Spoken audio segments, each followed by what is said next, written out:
Welcome, everybody, to the next episode of Diamond Effect Podcast. And today I have one of my clients with me, Erin Barber, and we'll be talking about her journey of growing her business and being a leader and entrepreneur.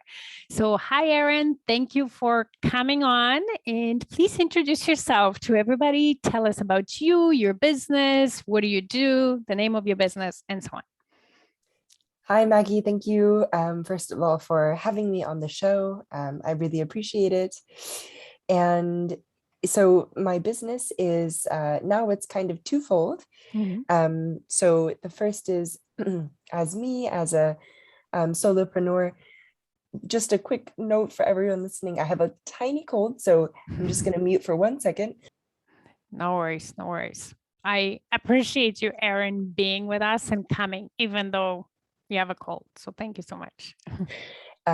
Yes, no problem. So so the business is twofold. One side is me basically being an all-around individual marketing agency. I work with a range of clients, helping them to internationalize and to simply market better to their target audiences. And then on top of that, I've built kind of an offshoot called Good Goals Group, where I partner with, I have a co-founder for that business who also has a marketing background. And we work with 5 other women who are also freelancers, each with their own unique marketing skill.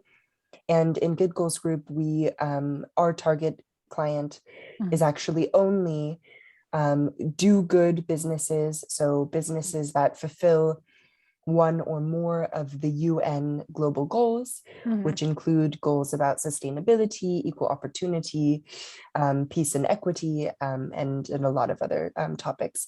And we help those businesses to get their message out there by strengthening their marketing efforts, marketing strategy, and brands. That's awesome. That's awesome. And that leads me to the next question, because you've been really passionate about what you do. And since we've started, right? Like you're a very passionate entrepreneur who wants to make a positive impact in the world. And with that came really the evolution of you as a leader and evolution of your business and what type of businesses you work on. And that also led to the collective, right? You creating the collective. So can you tell us a little bit more about that journey for you? How did it look for you, and what kind of growth you went through as a leader? Oh my goodness. So it's been kind of a whirlwind journey. Like you said, Maggie, lots of growth, and Maggie has seen me through the majority of it, and has helped me so much to really get in the right entrepreneurial mindset in a lot of ways. But so it looked like basically me after or during the pandemic, leaving a full-time job, starting to freelance, and then starting the first business, and finding, a lot of challenge in terms of just, organizational and administrative things, but also in handling or tackling my own, doubts, and just getting into like a strength kind of, put one step in or put one foot in front of the other mindset. And so I was really surprised and impressed, I would say, with myself, because I was able to hit a lot of the targets that I set for myself, or we set together, Maggie.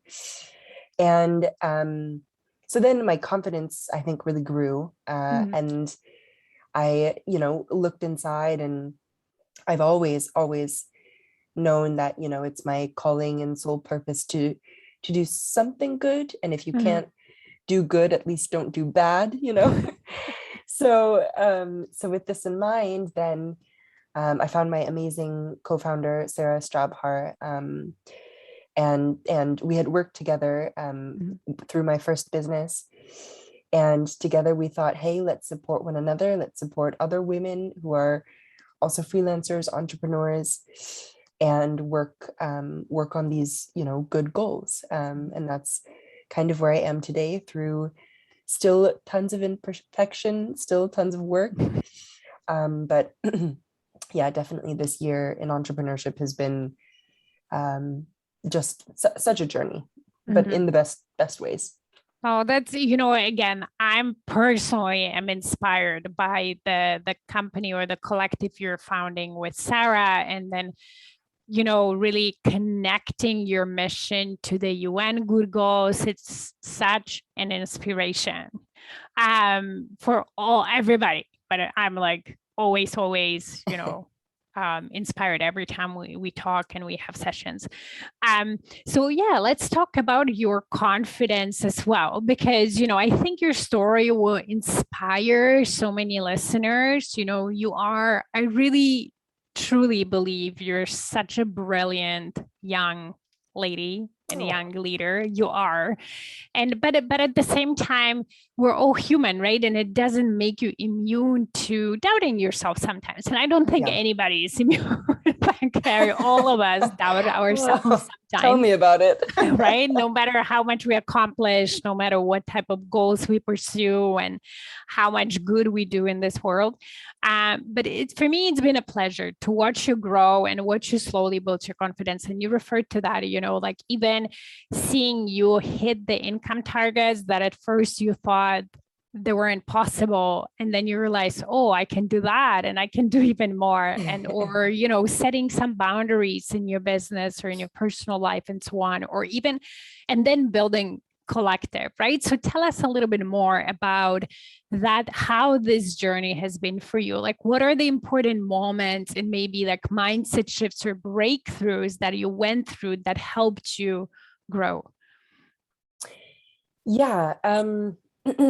So I think the first one, or one of the first lessons that I remember that had a really deep impact to help me be more confident is, I remember we had a coaching session, and then you were explaining, or no, I was expressing doubt. I think, like, why would this client ever pay this much? I feel like I'm charging too much. I think that's what it was. I felt like I was charging too much. And then basically you were saying, try and remember or really believe that what you have to offer, whatever service or skill that might be, that is for the benefit of the potential client. Like, what you have to offer can help them. You have to believe that first. So I think once I started to internalize that, the confidence kind of came more and more. And then, yeah, sure enough, I hit some really big milestones of signing, XYZ client and hitting, such XYZ target. And then even when those doubts would come up, I would just remember, at the end of the day, even if, let's say, a client doesn't sign on or ends the contract or whatever might happen, that doesn't ever take away the fact that you still, as an entrepreneur, as a business provider, whatever you're doing is still to help others, will still benefit others. So I think if that's the foundation, and then that's what I've been, trying to build as my internal foundation, that really helped to kind of crush some of the doubts, is to remember that first. Any other breakthroughs, any other moments that you remember? I know, like, it's funny because sometimes you don't remember all the breakthroughs or all the moments, but I'm challenging you here too, because I want to show you even your own growth through our conversation for you to realize, oh my God, like, I've actually grown so much. Anything else that you remember that maybe? Oh my goodness. I mean, truly, so many moments. I mean, I just, I just look back and I just think about all the small steps, which I feel like each of them are a breakthrough in themselves, like getting in, even just something as simple as, like, finally taking the leap and ordering a bunch of my branded all of my branded assets and collateral, like my branded, magnets and journals and notebooks and bags and swag and all that stuff. Like that was a milestone, because it was like, no, I'm fully investing in myself. Or bringing on, signing into these to your coaching program, like, again, an investment in myself, that I'm serious about this. Just, starting to do cold calls, cold emails, like that was me kind of getting over a fear of, rejection, or there's everything, like just, tapping even deeper into my spirituality or my faith, like, letting that be a part of my business as well. So many small things that, maybe on the outset don't sound like much, but really took like a monumental amount of growth, I think, to get here. And to just be here today. Yeah, no, but as you say, right, like it's actually great that you point that out, that sometimes to get a big growth, and not sometimes, most of the times actually, like, yeah, we have certain breakthroughs that are like big leaps, and we can see a big difference in it, whether it's in our income or the way we feel or the way we attract people towards us. Yeah. But then those don't happen that often, right? It's not like every day or every week you have this big leap of growth and jump. Most of the time in between, there's those small little breakthroughs, small little things that call, as you say, hey, I believe in my business enough that now I can invest in some marketing material outside of just like creating graphics or whatever, right? Like I know, I'm doing that investment. I know it will return, itself and so on, right? Or I'm believing in myself as a leader now through all those little things that now I want to create a collective and I want to have a co-founder and we're going to dream big and so on, right? Exactly. So all those little breakthroughs really compound and allow you to take steps towards your goals. Then like you think about, where you started maybe even in January, how far have you come, right? You didn't have the collective in January. No. Right? Yeah, and that's only, if you think about it, that's only what, 10, 11 months. That's not that much.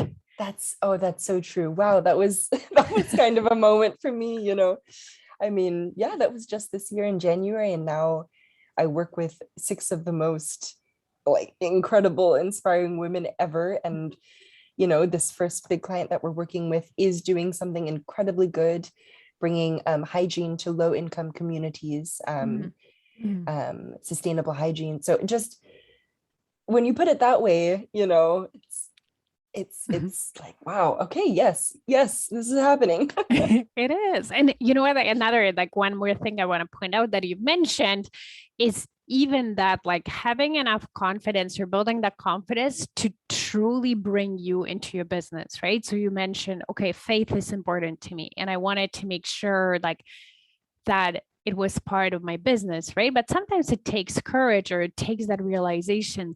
I don't need to separate it, right? Yeah. I don't need to, because we're taught through like this corporate environment and the world that, oh, you have to be certain way and think certain way, and you can't bring your emotions to work, or you can't bring this to work, and so on, right? And and through that, we've been, I don't want to say brainwashed, but right now that's the only word that comes to my mind. So I'm going to say brainwashed. But we're programmed this way. And then when we start our business, we still think in those paradigms, right? So it takes growth to say, no, I don't need to look certain way. I can look the way I want to. Yes. If the faith is important to me and I want to bring it to my business, I can, because now I'm the leader, I'm in charge, I'm in control. I decide, right? I decide the clients I want to work with, and so on and so forth. And that takes a lot of growth as well, I believe. Absolutely. Yeah. No, it's, oh my gosh. I feel like, growth is really just it's just facing yourself and looking at yourself like truly at a soul level, or the deepest level, however you want to call it, and just asking like, what do you want? What do you want? And then go for it. Mm-hmm. Mm-hmm. And no one in like you said, the corporate environments, is really truly interested in getting into that, I would say, like soul level of so Mm-hmm. it's an opportunity also, Mm-hmm. to be an entrepreneur. That's amazing. I'm just writing down because those words I need to use for our even for the copy of this thing. I'm like, oh my God, this is so profound. I love it. I had to take notes. Oh, You've also had some growth in becoming a high performer. And everybody who knows me or who knows how I coach high performance, it's important to me. And what I mean by high performance, and really being proactive in your business and creating routines that really allow you to take care of yourself and be rested, and so that you can be creative in your business and yes, have those ideas yes. and come up with those solutions and not burn yourself out. And you've had a morning routine even before we started coaching together, but then through throughout the past months or a year, you've evolved it, you grew it, and you also learned how to adapt it as you travel, because Erin, she lives in Germany, but she comes from California, so you travel quite often, except for COVID, but outside of COVID you do. And that, of course, that always affects our routines, right? The way we function and so on, travel like that. So tell us a little bit more about that and kind of what worked for you, maybe what didn't, like how did you grow that? Yeah, so my like you said, Maggie, I kind of have always had a morning routine. It helps me to just get focused for the day, get in the right mindset. And so for a long time, it looked like wake up at 6 a.m. I would have my lemon and ginger tea. I would do a little bit of journaling. I have a notebook for my schedule for work, and then I have a notebook for gratitude. And so I would do kind of both. Um, and then, actually, I did come to a point where that kind of shifted. So I, kind of left out some parts, and then, like I mentioned earlier, brought in some spirituality, or time for my spirituality in the mornings. I also realized, hey, some mornings when I, wake up at 6 and my eyes are still stinging, or I'm just, my body is just completely revolting, 9 times out of 10, I'll kind of push through it and say, okay, let's get going. But, we've talked about this too. 1 time out of 10, I give myself permission, to just take another 30 minutes, if I need to. And that, sometimes that sometimes helps too. So yeah, I mean, I guess using these high performance habits, I would say have definitely, helped me to get through COVID, to get through, challenges in my business, to just build kind of a safe workflow for myself. But also, I've been able to give myself a little bit of grace also. And I think that that's really important, like not always to be so rigid as an entrepreneur, and also recognize your humanity. And that can also be a high performance habit, Yes, it is, because high Yeah. achievers like you are, and a bunch of my clients are, it doesn't mean high achiever, doesn't mean high performance always, right? Because as high achievers, and I relate to that as well, we can actually burn ourselves, right? We can run ourselves to the ground, because especially when we're passionate about something and we really care and we want to accomplish certain things, right? We actually forget about giving ourselves grace and not beating ourselves up when we are not at 100% and we need a little bit more rest. or where we just deserve the rest because, hey, we've accomplished what we wanted to accomplish and now we have more time, and not think like, oh, what else can I do? Like, I'm sitting here and so on. Yeah. And for you, like, that's been a growth too, because you're definitely a high achiever who just, if you could, you would just like work. Oh. Yes. And we also had to tackle some of those perfectionist tendencies as well, just being able to show up sometimes and do 90 or 80, and that's also okay sometimes, finding a balance. And I feel like if I had to summarize high performance, it's finding the balance. And finding, as you say, finding the balance and harmony in whatever way or whatever situation you're in, because sometimes, when we have a cold, right, our 100% is not going to be the same as our 100% when we're like super pumped, fully rested, all excited about something and so on, right? So giving yourself grace and compassion and taking care of ourselves ultimately helps us be super productive and really work smart in our business. Definitely. Yeah. So is there anything else you would like to add, whether it's about your entrepreneurship journey or whatever, as coaching together, something that you think could help the listeners that we haven't maybe talked about today? Yeah, I mean, I think we've probably heard it all before, that like everything in life, you might have that very sparkly 5-year, 10-year plan. You probably have the same if you are an entrepreneur or you're thinking about starting an entrepreneurial journey. And definitely, have a plan, have a vision, have a mission, and some sort of guiding light. Do set yourself goals. Do construct some general timelines, but also know, like, there are things that can sometimes be out of your control. There's luck, along the way that can happen from, the energy that you put out. Sometimes the right people come in at, the time you didn't expect them. And I would say just, just find that humanity also to be okay. If everything doesn't go according to plan, which it won't, especially during the first year, 2, 3 years, just find that footing, I would say. And if you kind of, coming back to the earlier point, if you look at yourself, in the eyes, in the soul, in the deepest, part of your being, and you just always ask yourself and remember what you want, and you, even if it's tiny steps, every day or every week or whatever, if you keep working towards that, you're already on the right path. And even if it doesn't manifest itself in, 6 figures off the bat, or it doesn't manifest itself in, whatever the amazing, scary dream, amazing dream that seems out of reach might be, don't worry. It's, if you do it for the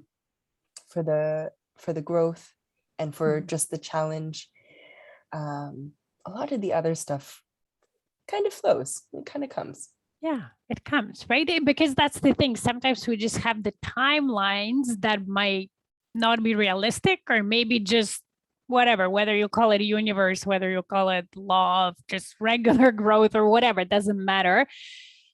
The timeline that, let's just say, universe has for you is not what you think it is.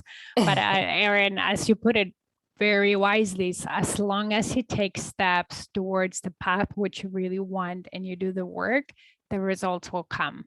Sometimes sooner than you thought, sometimes later than you thought. It's all in its own time. Yeah. No, that's awesome. So if anybody would love to get in touch with you or get to know more about your collective or even your own business, how can people find you and stay in touch? Yes, so feel free to visit both of the websites. So the first business is called Calipso Communication. That's Calypso with an I, not a Y. Um, so it's simply www.calypsocommunication.com. Mm-hmm. And the second business, this new baby, which is really, fulfilling really, really good goals, is called Good Goals Group. So all one word, www.goodgoalsgroup.com. And you can find more information in both of those places. Awesome. And we'll put both websites in the show notes, so you can find those addresses there as well. So again, Erin, thank you so much for agreeing to do this with me, especially that you were sick and you kept your commitment. That's your high achiever right there, saying, I've got to do this. Yes. Also, killing the perfectionism. Hey, I'm not feeling 100%, but I'm going to show up at, 85% or whatever. That's great. I really appreciate it. Thank you so much. Thank you for Thank coming. you. And Thank you, bye, Maggie. everybody. Bye.